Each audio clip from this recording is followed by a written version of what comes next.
Anton, të përshëndet, cilat ishin argumentat që parashtroi kryekomisioneri Celibashi për këtë vendim?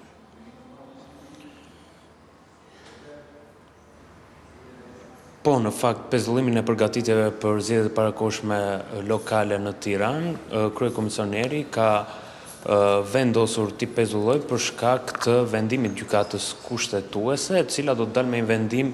le ta them, përfundimtar në datën 31 tetor të këtij viti, pra pas 2 javësh. Megjithatë, pikpyetja më e madhe është, a do të mbahen zgjedhjet e parakohshme lokale në Tiranë në datën 9 nëntor, ashtu siç e parashikon dekreti i presidentit Bajram Begaj, nëse gjykata kushtetuese rrëzon pa dinë e Erion Veliajt dhe lë në fuqi dekretin e presidentit Begaj, sipas zotit Celibashi, nga ana organizative dhe teknike, është e mundur për shkak se 24 orësh apo për 2-3 ditë, fushata mund të ngushtohet nga 7 ditë në 5 ditë për shkak se është kompetencë e Komisionit Qendror të Zgjedhjeve për ta përcaktuar këtë, dhe kështu mund t'i japej rrugë organizimit të zgjedhjeve në datën 9 nëntor. Por problemi qëndron tek politika. Fillimisht te kodi zgjedhor, i cili përcakton se nga momenti i shpalljes vakancës, që në këtë rast është në dorë gjykatës kushtetuese, zgjedhjet nuk mund të mbahen 30 ditë më herët, apo 45 ditë më vonë nga shpallja e kësaj vakance, por nga ana tjetër janë procedurat e partive politike, koalicionet dhe kandidatët,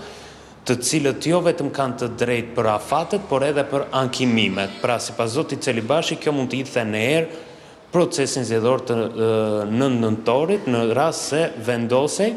mes Komisionit Qendror të Zgjedhjeve, presidentit, por edhe Këshillit Ministrave, që zgjedhjet e Tiranës të mbahen në datën 9 nëntor. Pra, ishte i dyzuar kryekomisioneri, le ta themi, sa i përket kësaj vendimarrje që me të gjitha gjasa do të merret pas datës 31 tetor, në rast se gjykata kushtetuese merr një vendim përfundimtar në atë ditë. Ai shtoi se është e sigurt që në 5 bashkitë e tjera do të ketë zgjedhje, ndërsa Tirana mbetet ende e pasigurt për 9 nëntorin. Megjithatë, të ndjekim se çfarë deklaroi zoti Celibashi ditën e sotshme. Po, Andon, ndjekim së bashku. Në zbatim të vendimit të gjykatës kushtetuese, që dje, me njërë Komisioni Qendror i Zgjedhjeve ka ndërprerë dhe ka pezulluar të gjitha përgatitjet që lidhen me procesin zgjedhor në Bashkinë e Tiranës, dhe ndërkohë vazhdon normalisht procesi i përgatitjes së procesit zgjedhor dhe të zgjedhjeve të themi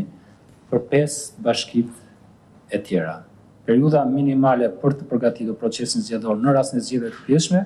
do të jetë 30 ditë nga momenti i njoftimit të vakancës.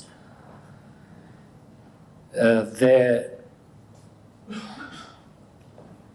edhe pse ky është një rregullim ligjor dhe nuk është një rregullim kushtetues, do të thotë që të paktën në pikpamje formale ka nevojë për 30 ditë për të përgatitur ky proces zgjedhor. Por asesi kjo nuk do të thotë që në mungesë të këtyre 30 ditëve kjo bën të pamundur zhvillimin e procesit zgjedhor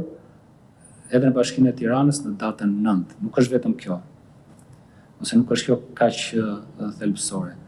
Procesi përgatitor i zgjedhjeve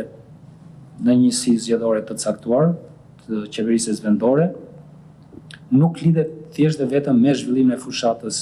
zgjedhore. Andon, tani më të gjithë bashku do duhet presim datën 31 tetor, apo ka procedura të tjera që mund të ndigjen përgjatë këtyre ditëve?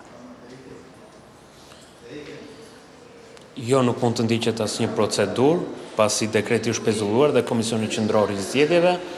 por respekton vendimin e gjykatës kushtetuese duke pezulluar çdo lloj aktiviteti apo lëvizje për zgjedhjet e parakohshme lokale në Tiranë, ndërsa për 5 bashkitë e tjera vijon normalisht. Edhe vetë zoti Celibashi deklaroi se e ka të paqartë situatën dhe për të do të shprehet për Tiranën, do të shprehet vetëm kur të ketë në dorë një vendim të gjykatës kushtetuese që jep të drejtë dekretit presidentit Begaj për të caktuar datën 9 nëntor për zgjedhjet parakohshme lokale në Tiranë, dhe më pas do të diskutoj edhe me Këshillin e Ministrave dhe me presidentin për të ndarë kompetencat dhe se çfarë mund të bëhet nëse realizohet dot apo jo ky proces në datën 9 nëntor. Faleminderit Andon Krello për raportimin dhe detajet që ndave me ne.